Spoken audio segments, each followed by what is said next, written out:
Lukas pasal 8. Perempuan-perempuan yang melayani Yesus. Tidak lama sesudah itu, Yesus berjalan berkeliling dari kota ke kota dan dari desa ke desa memberitakan Injil Kerajaan Allah. Kedua belas muridnya bersama-sama dengan dia dan juga beberapa orang perempuan yang telah disembuhkan dari roh-roh jahat atau berbagai penyakit, yaitu Maria yang disebut Magdalena, yang telah dibebaskan dari 7 roh jahat, Yohana istri Kusa, bendahara Herodes, Susana, dan banyak perempuan lain. Perempuan-perempuan ini melayani rombongan itu dengan kekayaan mereka. Perumpamaan tentang seorang penabur. Ketika orang banyak berbondong-bondong datang, yaitu orang-orang yang dari kota ke kota menggabungkan diri pada Yesus, berkatalah ia dalam suatu perumpamaan. Adalah seorang penabur keluar untuk menaburkan benihnya. Pada waktu ia menabur, sebagian benih itu jatuh di pinggir jalan, lalu diinjak orang dan burung-burung di udara memakannya sampai habis. Sebagian jatuh di tanah yang berbatu-batu, dan setelah tumbuh, ia menjadi kering karena tidak mendapat air. Sebagian lagi jatuh di tengah semak duri, dan semak itu tumbuh bersama-sama dan menghimpitnya sampai mati. Dan sebagian jatuh di tanah yang baik, dan setelah tumbuh berbuah 100 kali lipat. Setelah berkata demikian, Yesus berseru, "Siapa mempunyai telinga untuk mendengar, hendaklah ia mendengar." Murid-muridnya bertanya kepadanya, "Apa maksud perumpamaan itu?" Lalu ia menjawab, "Kepadamu diberi karunia untuk mengetahui rahasia kerajaan Allah, tetapi kepada orang-orang lain hal itu diberitakan dalam perumpamaan, supaya sekalipun memandang, mereka tidak melihat, ataupun sekalipun mendengar, mereka tidak mengerti." Inilah arti perumpamaan itu. Benih itu ialah firman Allah. Yang jatuh ke pinggir jalan itu ialah orang yang telah mendengarnya. Kemudian datanglah iblis lalu mengambil firman itu dari dalam hati mereka, supaya mereka jangan percaya dan diselamatkan. Yang jatuh di tanah yang berbatu-batu itu ialah orang yang setelah mendengar firman itu menerimanya dengan gembira. Tetapi mereka itu tidak berakar. Mereka percaya sebentar saja, dan dalam masa pencobaan mereka murtad. Yang jatuh dalam semak duri ialah orang yang telah mendengar firman itu, dan dalam pertumbuhan selanjutnya mereka terhimpit oleh kekhawatiran dan kekayaan dan kenikmatan hidup, sehingga mereka tidak menghasilkan buah yang matang. Yang jatuh di tanah yang baik itu ialah orang yang setelah mendengar firman itu menyimpannya dalam hati yang baik dan mengeluarkan buah dalam ketekunan. Perumpamaan tentang pelita. Tidak ada orang yang menyalakan pelita lalu menutupinya dengan tempayan atau menempatkannya di bawah tempat tidur, tetapi ia menempatkannya di atas kaki Dian, supaya semua orang yang masuk ke dalam rumah dapat melihat cahayanya. Sebab tidak ada sesuatu yang tersembunyi yang tidak akan dinyatakan, dan tidak ada sesuatu yang rahasia yang tidak akan diketahui dan diumumkan. Karena itu, perhatikanlah cara kamu mendengar, karena siapa yang mempunyai, kepadanya akan diberi, tetapi siapa yang tidak mempunyai, daripadanya akan diambil juga apa yang ia anggap ada padanya. Yesus dan sanak saudaranya.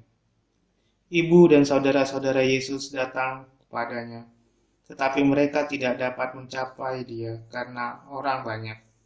Orang memberitahukan kepadanya, "Ibumu dan saudara-saudaramu ada di luar dan ingin bertemu dengan engkau."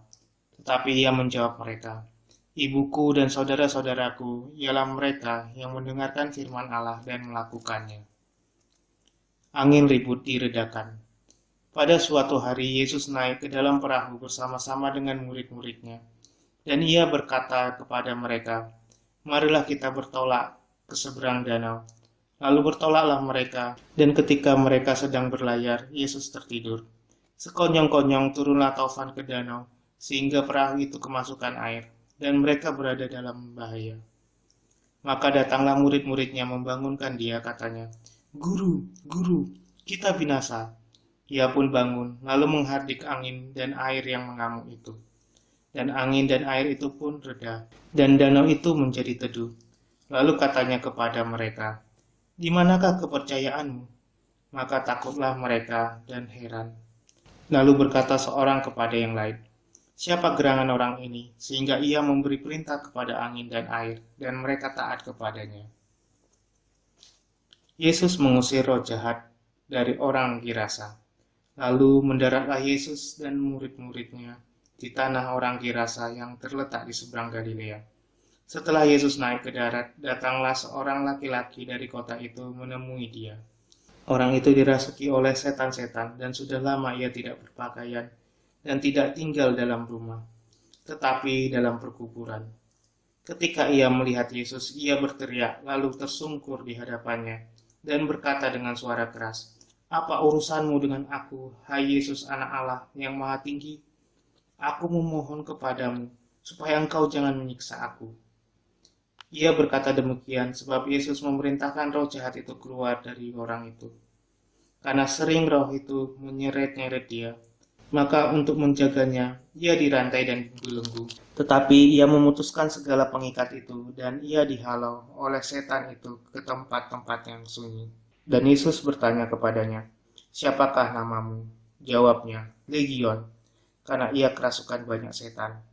Lalu setan-setan itu memohon kepada Yesus supaya ia jangan memerintahkan mereka masuk ke dalam jurang laut. Adalah di sana sejumlah besar babi sedang mencari makan di lereng gunung. Lalu setan-setan itu meminta kepada Yesus supaya ia memperkenankan mereka memasuki babi-babi itu. Yesus mengabulkan permintaan mereka. Lalu keluarlah setan-setan itu dari orang itu dan memasuki babi-babi itu. Kawanan babi itu terjun dari tepi jurang ke dalam danau lalu mati lemas. Setelah penjaga-penjaga babi itu melihat apa yang telah terjadi, mereka lari lalu menceritakan hal itu di kota dan di kampung-kampung sekitarnya. Dan keluarlah orang-orang untuk melihat apa yang telah terjadi. Mereka datang kepada Yesus dan mereka menjumpai orang yang telah ditinggalkan setan-setan itu duduk di kaki Yesus. Ia telah berpakaian dan sudah waras. Maka takutlah mereka. Orang-orang yang telah melihat sendiri hal itu memberitahukan kepada mereka bagaimana orang yang dirasuk setan itu telah diselamatkan. Lalu seluruh penduduk Gerasa meminta kepada Yesus supaya ia meninggalkan mereka, sebab mereka sangat ketakutan. Maka naiklah ia ke dalam perahu, lalu berlayar kembali. Dan orang yang telah ditinggalkan setan-setan itu meminta supaya ia diperkenankan menyertainya.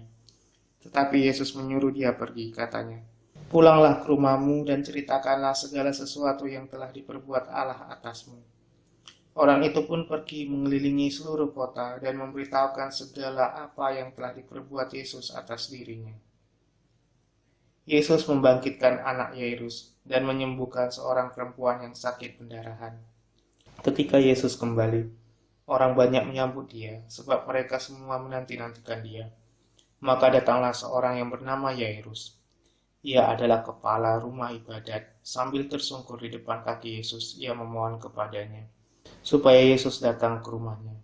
Karena anaknya perempuan yang satu-satunya yang berumur kira-kira 12 tahun hampir mati. Dalam perjalanan ke situ, Yesus didesak-desak orang banyak. Adalah seorang perempuan yang sudah 12 tahun menderita pendarahan dan yang tidak berhasil disembuhkan oleh siapapun. Ia maju mendekati Yesus dari belakang dan menjamah jumbai jubahnya. Dan seketika itu juga berhentilah pendarahannya. Lalu kata Yesus, "Siapa yang menjamah aku?" Dan karena tidak ada yang mengakuinya, berkatalah Petrus, "Guru, orang banyak mengerumuni dan mendesak engkau." Tetapi Yesus berkata, "Ada seorang yang menjamah aku, sebab aku merasa ada kuasa keluar dari diriku."